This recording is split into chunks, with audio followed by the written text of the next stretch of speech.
Welcome to the J. Scott Outdoors podcast, brought to you by GoHunt.com Insider. Today is going to be a fun episode. We have Scott Skinner from Flagstaff, Arizona, who is a new Scott Coues deer hunter. Been doing it 5 or 6 years, and Scott has a tag in northern Arizona, and he's got a list of questions that I thought would be good for other listeners out there, because I get a lot of questions about Coues deer hunting, that Scott and I could have a conversational style kind of podcast here, and he could bounce some of the questions he has, and I can give him the best answers that I can, and we're hoping that this will provide value not only to Scott, but to the rest of you listeners out there that want to learn or are interested in Coues deer hunting. So with that, Scott, how are you doing this morning? I'm doing real nice. It's nice and cold here in Flagstaff, and there's frost on my windshield. It's actually starting to finally feel a little bit like fall. I know that I've been up in Colorado for all of October. I'm down here for about a week in early November, and I'm in shorts, and it's 85 degrees today in Phoenix. But from my buddies up north, I'm hearing that there's starting to be a little frost, and it's starting to get that time of year. So I'm sure you're pretty excited having a Coues deer tag in your pocket. Oh, very much so. You bet. Well, that's awesome. Well, let's just dive into it and see where we can go with this. Okay, good. Why don't you go ahead and just peel into some of the questions you have for your upcoming hunt? All right, so I have a December 15th to the 31st of December Coues deer whitetail tag here in northern Arizona, and some of the questions I wanted to know is, and I've been with friends out on the early October, and I've even had leftover tags in early November and December in Arizona, but what is the biggest difference and what is the definition of rut behavior versus pre-rut behavior? Well, I think that's a great question, and I think a lot of guys go out on these December hunts and they say, oh, they were rutting. Well, I would define like rutting and rutting behavior as two different things. Rutting is when you actually see deer, bucks with does, mounting does, breeding does, and actually, passing on their genes and actually, getting her done, so to speak. Whereas you've got pre-rut behavior, you've got a lot of the, bucks walking, scrapes or making scrapes, walking scrape lines, sniffing, lip curling, which are all things that you see during the rut. But what I would say is, kind of that mid-December, and especially on a more northern unit in Arizona, you're going to see some of those behaviors probably a little bit ahead of time than, say, some of the southern units in Arizona. One thing that I will tell you is when they really get rutting, you see a ton of chasing, you see a ton of bucks with does, whereas in pre-rut behavior is you'll see small bucks kind of lip curling and nosing around with the does, and no big mature bucks will be anywhere to be found as far as with the does. But in that period when they're truly rutting, it almost seems like every group of does that you see has a mature buck with that group. When you see that, in my opinion, you are in a good phase of the rut. You are in that lockdown period where those mature bucks are with those does and they're not leaving those does. Also, pre-rut, you'll see some chasing and what have you, but during the rut is when you'll see bucks literally nosing does and following them everywhere the doe goes, the buck goes. If the doe goes over and beds down, the buck will bed down, but then he'll get up in 5 minutes, go over, get the doe up, check her. Like, those are all signs that you've got does in estrus, You've got breeding is imminent, and if you watch close enough, you'll be able to see it. I've always heard and I've witnessed myself, guys saying, "Oh, they're rutting," at the beginning of the December Coues deer hunt. Well, I doubt that they're actually rutting. What you're seeing is probably small, immature bucks, kind of just like with the elk, sometimes the smaller bulls and stuff, because they don't get a chance to be right in the mix during the actual rut, they're showing signs of acting ruddy. But it would be my guess that you probably won't see really good rutting activity and breeding until after Christmas in Arizona. And one thing that can play a huge role in that, Scott, in my opinion, is temperature. When it's cold, I notice a lot more rutting type behavior. When it's warm, it seems as though they're a lot more lethargic. I don't believe temperature actually makes the deer go in, the does go into estrus. But I can tell you when it's cold, they seem to chase more. They seem to be more active. They seem to be more on their feet. Does that help? You bet. Is that some of the reasons why we get so excited about having a so-called Arizona rut hunt in December, and there's limited tags there? Is it more because they're moving around versus knowing they're going to be in their home range in those October and November hunts? Why would I be so much more excited about a December hunt than an October or November hunt? Well, like I said, I think it's been a little bit mislabeled. I think if it was truly a rut hunt, speaking about those northern units in Arizona, I would think that if you were going to truly have a quote-unquote rut hunt with a rifle, I think it would start about December 25th, and I think it would go to about January 15th. In my mind, that would be truly a rut hunt. I think the thing that people get so excited about is that over the many, many years that people do get to see pre-rut and even some rutting activity with those tags. And so it's gotten the nickname of the rut tag.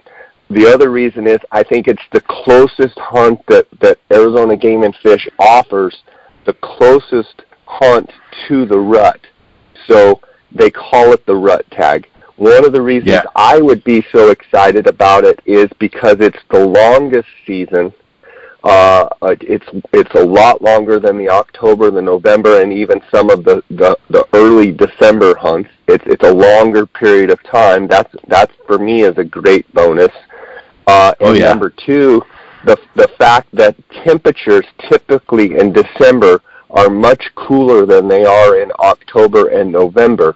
And so what makes that tag better is the fact that because of cooler temperatures, animals tend to move more and tend to be more on their feet in December and when those temperatures are cooler, as opposed to some of those hunts you've been on in October and November when it's typically warm, in the 80s, sometimes in the 90s, and those deer become nocturnal and they like to lay most of the day. They like to stay in the thickest timber on the densest, slopes with the most shade, just like we would if we had to be out there all the time. We would find shade, whereas if it got cooler, we would probably be more free to move around. Yeah. So I get out in December and I'm seeing some pre-rut activity. Besides glassing, and you've spent a lot of time talking about glassing over your episodes, in Arizona, can you use rattling and grunts to bring a buck in, or is that not going to work so much as you watch the Midwest whitetail shows? Well, I'm a huge fan of Bill Winke's Midwest Whitetail. I've known Bill a long time, and he does a phenomenal job of educating and informing. And any of you Coues deer hunters out there that kind of want to learn some quote-unquote Midwest or Eastern tactics for whitetail, I would absolutely go back and watch MidwestWhitetail.com's webisodes over the years. Bill does a phenomenal job on, from tree stand placement to, strategies pre-rut, during the rut, how to call, how to rattle, etc. And I think that those tactics can be absolutely used for Coues deer. Now, I will tell you that has never been a strategy that I've used very much, but I have friends that have done very well in some of those thicker units and had to kind of think outside the box, so to speak, and put their binoculars down and get a little more, hands-on, on the ground, tree standing, trail camera, trying to figure these deer out in some of these thicker areas. One of the things about some of these thicker areas that is awesome is the fact that typically bucks can grow up and get old because they're pretty tough to hunt, because we're out here in the West, we're used to open spaces, we're used to glassing, we're not exactly used to taking tactics like they use in the Midwest or back East where it is thick, and that's just everyday life. So some of my friends that are Coues deer hunters that have come from the Midwest or from back East, they love hunting some of the thicker stuff because they feel right at home. I think you absolutely could use, grunts and rattling. I know, and over the years I've heard people that have had great success with that. My bet is you're probably going to have a little bit better success the closer you get to Christmas time, the closer you get to a little bit, deer starting to really work those scrape lines and work their territories and be searching for does.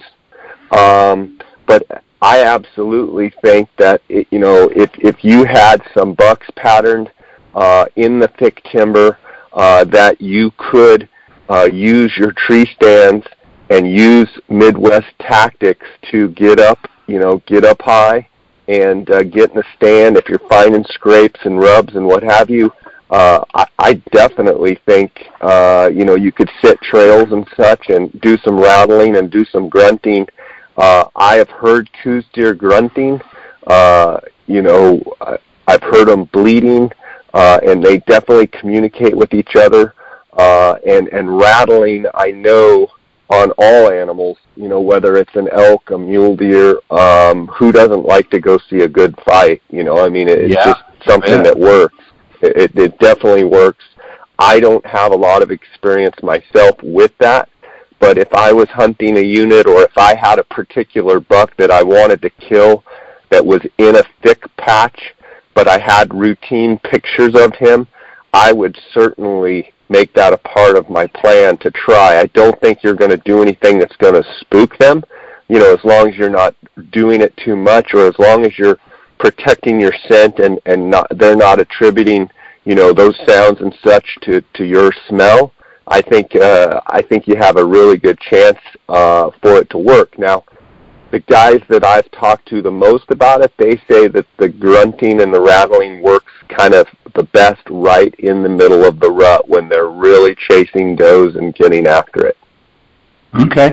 Yeah, I run quite a few trail cameras, and I have in the thick trees, and I have some great pictures of deer coming by, especially in the snow, and January 1st through the 15th is usually the greatest pictures of bucks that I have traveling through. So one question I would ask is, so you've got pictures January 1st to the 15th. Obviously, you can't, your hunt doesn't encompass those days, but you could hunt with a bow. But one thing I would say is, do you have any pictures of those bucks in the before the rut time to be able to determine, do those bucks, do they live right there, or do those bucks come from somewhere else? And I would say, you have to kind of judge your terrain. And I would say if you have pictures year after year of those bucks, there's a pretty good chance that they're not too far away. So in your strategy, obviously not being able to hunt January 1st, but certainly those 5-6 days before that, I don't see any reason why those bucks probably aren't going to be on those same trails. And if the buck's big enough, I would really consider hanging a set of tree stands and sitting up there with your rifle and doing some rattling and grunting, or even just sitting and doing some glassing. And if you've got a consistent pattern of a certain buck over a couple years, there's a very good chance the 22nd of December he could walk right on your stand. Right. Yeah. Well, one of these days he'll walk by.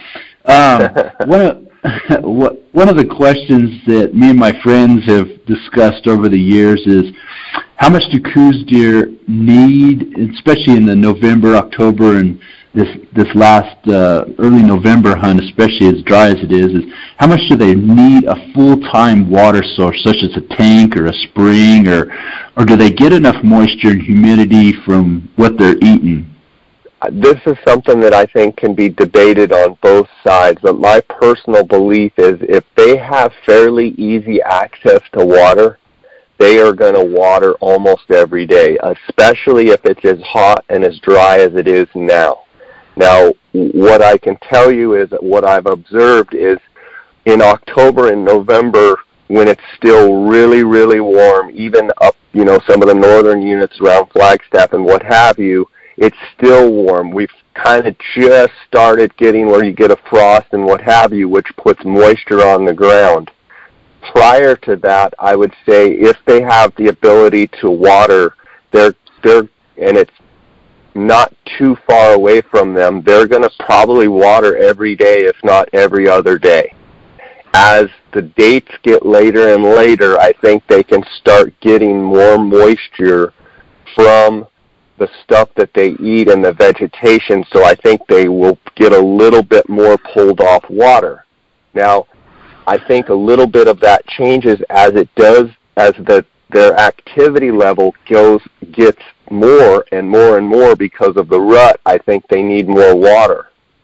So I think there may be a period of time, kind of, late November, and I think it depends on what unit you're in, but kind of that late November into, middle of December type thing where maybe they don't need as much water. And do I think they could go 4 or 5 days without water? Absolutely. But I've noticed that if they have readily available water, most of the time they're gonna drink. Now, do they stop? Yeah, you bet. Are they looking for water when they're in the rut and the pre-rut in their travels, or are they more concentrating on getting to where they want to be versus finding that water source? Well, I think when they do start moving, they're definitely going to water. When they do start rutting, though, they kind of live 11 months out of the year in one little pretty tight range. Does and bucks kind of have a tight range. But as that pre-rut hits, they start moving a lot more. So what I think happens is their pattern is a lot more sporadic. Whereas in, August, September, October, November, they're a lot more core, home range, pretty tight circle, like pretty much using the same water source or same couple of water sources. Then they start going on these walkabouts and, can walk a mile to 5 to, probably 10 miles even to go find does. I would say the most likely is that they're walking a mile or two to go and find does. And so what that creates is a situation where, I think they're hitting water just as much, but I don't think they're as consistent because they're on their feet checking their scrape lines, talking about bucks, and they're on their feet looking for does. I think they drink probably just as much, but they're not going to be as consistent because they're not in their tight pattern. Yeah, okay. So I think at the beginning of, just to recap, at the beginning of your hunt in December, if it's hot and dry, I think sitting over water sources that have a lot of deer tracks or that you have pictures of could be a great thing. Seeps, springs, dirt tanks, could be a huge thing. You could have a buck you didn't even know about all of a sudden come. If we get snow on the ground, if it gets cold, my bet is they're going to be less likely, habitual, less likely to hit the same water hole over and over and over. And I think it could be more of a challenge. But on that same token, a buck that's going to walk in from a mile away could walk right to the water hole that, has good deer sign. One thing with water is that does typically really drink, and they get very consistent on water. And so if bucks are chasing does, the reason a water hole, not only from a drinking standpoint, talking about bucks, but that is a great place for bucks to go look for does. And I know down in Mexico, we have a lot of dirt tanks and what have you, and talking and doing some podcasts with Bill Kramer, and he does a lot of trail cameras. Like, sometimes they set cameras on dry water tanks, and those does and bucks come because it's kind of a congregation area where they know they can get together. To gather around the water hole. Yeah, I mean, it's a community place that they know that they could go wade around the water hole and probably have a buck show up. Now, I think they need to kind of watch that because predators will key in on that as well. Yeah. So another thing about the movement and water is another discussion I've had with friends is of the moon phases, and they look at their GPS and it says, hey, there's going to be a major movement or great fishing and hunting time at X time today, and we got to be here to hunt that specific time. How much does moon phases and major movement times have an effect, especially during the rut, or other hunt times? Well, I just did a podcast with Eric Forrest down. He's a young guy out of southern Arizona. He's a Coues deer nut, and he talks about growing up with his dad and looking at the solar tables and really that playing a role into their Coues deer hunting. And it really's got me thinking. I've never really paid much attention to it, but those guys are very, very good at what they do, and I think that I need to do some more investigation into that because those tables have been around for a long, long time, and I got to be honest, I've kind of just written them off to, is it a wives' tale, but I actually, I'm really anxious to go down to Mexico this year and do all of our hunts, and I actually am going to pay attention to those and see for myself if I can attribute any of those time periods when that, they say it's going to be best activity. Eric says that absolutely. I just released a podcast with him, and he pays attention to it. So it's something that I'm going to start paying attention to and draw some of my own conclusions. What I can tell you is that, in my opinion, when the moon is dark, so when the moon is dark, not in those full or bright moon periods, my observation is that you have more movement activity throughout the day. What I see when it's a full moon or a bright moon is you have deer that are moving a lot at night. The first couple hours of the morning, I don't see a lot of activity, and the last couple hours of the evening, I don't see a lot of activity. But when it's a full moon, I see deer moving in that middle of the day period.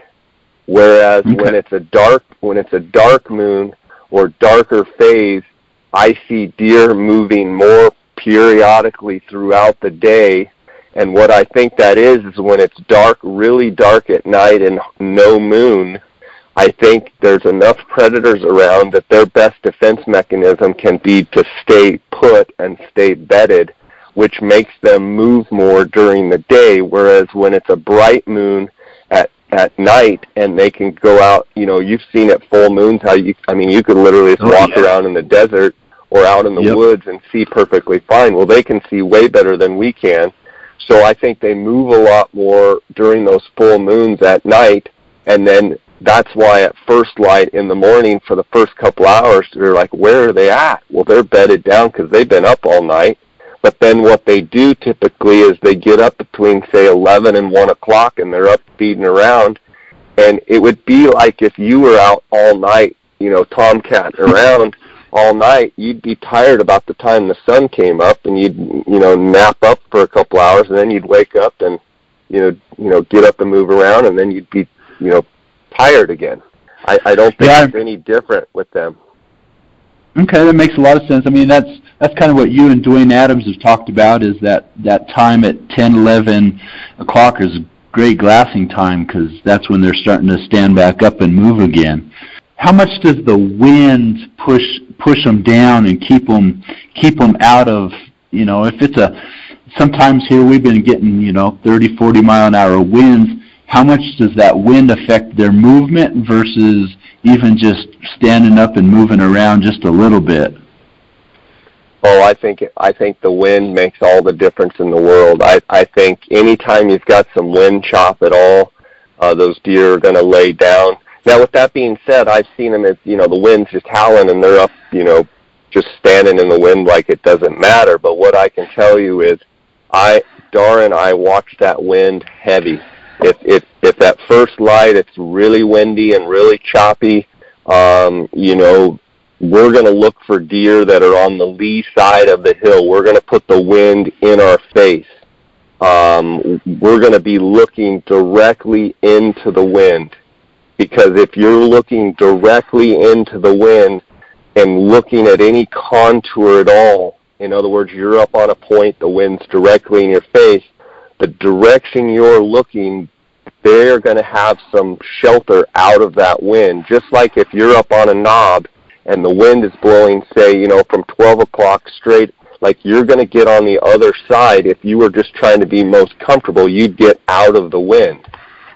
So, but I think your question is, that's pretty obvious, but I think your question is more like, does wind affect them all the time? I think, yes. I think deer do not like the wind.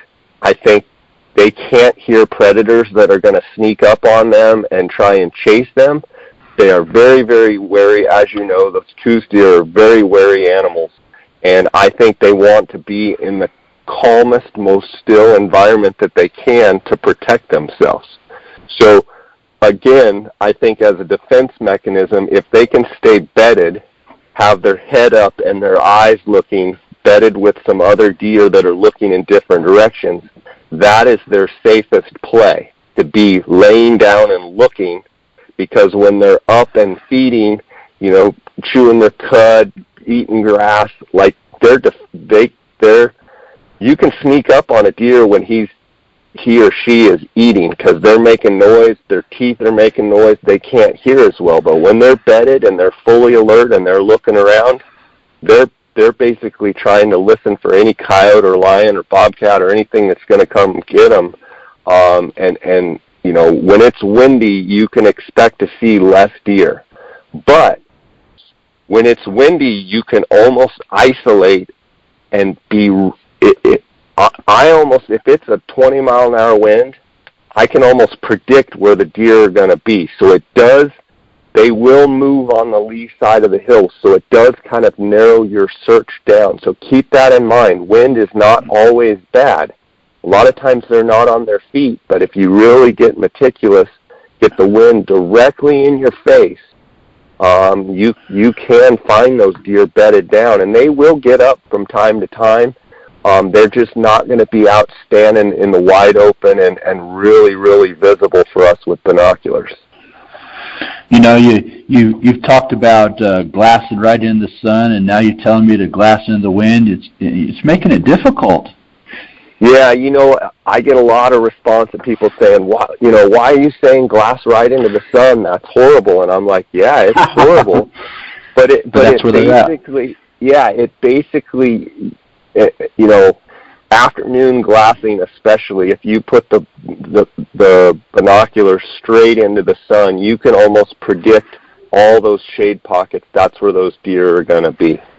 And yes, It's tough to look into the sun, But I've glassed with so many people that their afternoon plan is to put the sun at the back because the deer glow.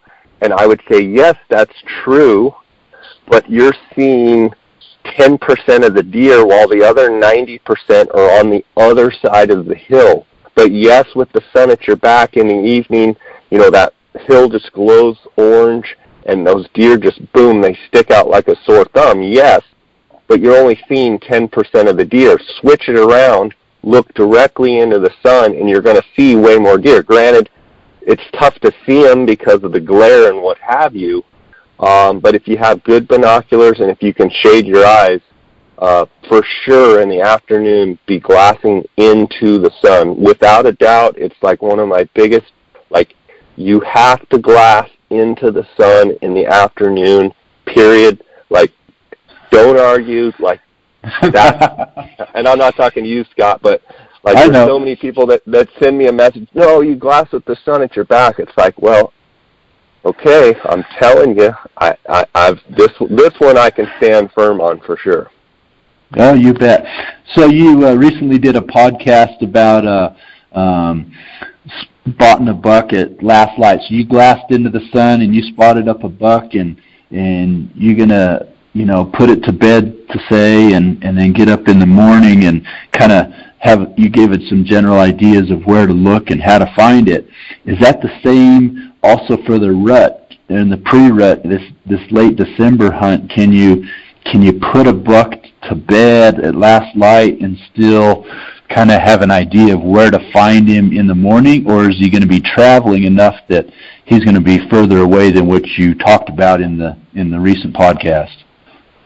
For sure. I'm going to tell you that those December hunts, the further you get in December, the harder it's going to be to spot a buck in the afternoon, watch him till pitch black dark, and know that he's going to be right there the next morning. Whereas on the October and November hunts, and even say the early December hunts in southern Arizona, you have a really good chance if you watch that buck till pitch black dark. Now, I'm real adamant about this. It doesn't mean 30 minutes before because you need to get back to your truck or your camp or you don't want to walk in the dark or whatever. That's not watching a buck till dark. When I say watch a buck till dark, it means watch till you absolutely can't even make out the shape of him anymore.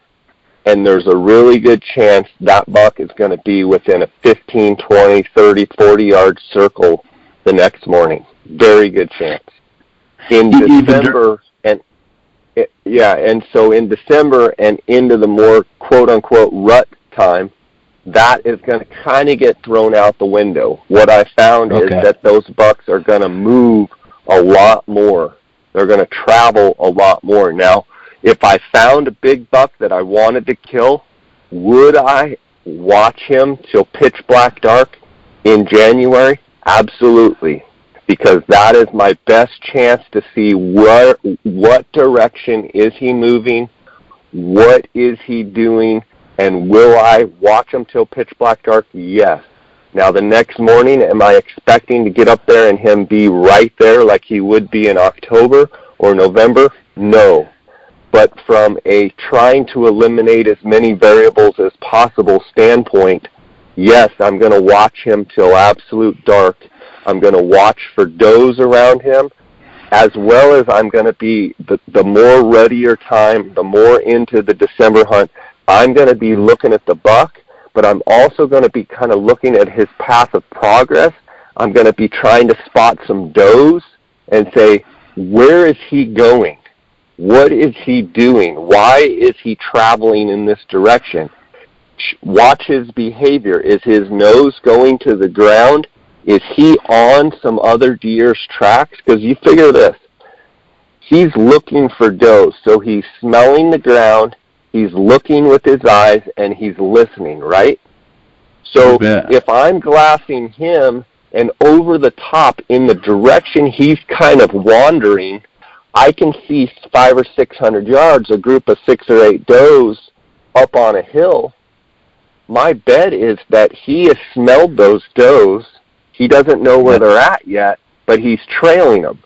So the next morning or that night, I'm going to not only watch him, but where are those does? Where are they going? Are they stationary? Are they right there? Because then the next morning, I'm actually going to pan where the buck was, but then I'm going to go find those does, and a lot of times he's standing with that doe group the next morning. Not always, because there could be other does in between, but I think that's a good tip for people to watch that buck, but try and be aware of everything around the buck, because he's searching for does. In his mind, he is only looking for one thing, and it's does. And so we try and watch those does, and a lot of times our target buck will be standing with those does the next morning. Well, that's some great stuff. Well, any other questions you have there? You know, I think we've covered a bunch of stuff, and now I think I got to get out in the woods and implement all of it, because writing it down doesn't get me anywhere unless I go out and practice it. Well, I think the cool thing about it is that every circumstance is different. But one thing I can encourage you to do is be as persistent as you can and be as meticulous with your details as you can. Be as thorough as you can with your glassing or whatever tactic you're using. You know, if you've got some bucks in the thick stuff, you know, try some tree standing. One thing I would say is don't let those deer, like, do everything you can scent-wise to get in your tree or your approach to your tree without spooking them. You know, watch some of those MidwestWhitetail.com shows where you can, you know, they go through all the tactics of chasing those bucks in that thicker timber. When it comes to glassing, like, be meticulous about, you know, remembering where you see doe groups. If you've got this, you know, late December hunt, it's all about the does. Where are the doe groups? Keep an eye on this hill. There's always does on this hill. Well, guess what? As the December hunt goes on and gets, you know, further and further into the hunt, those certain hills where you always see does, bucks are going to show up there. So don't dismiss where you see those does.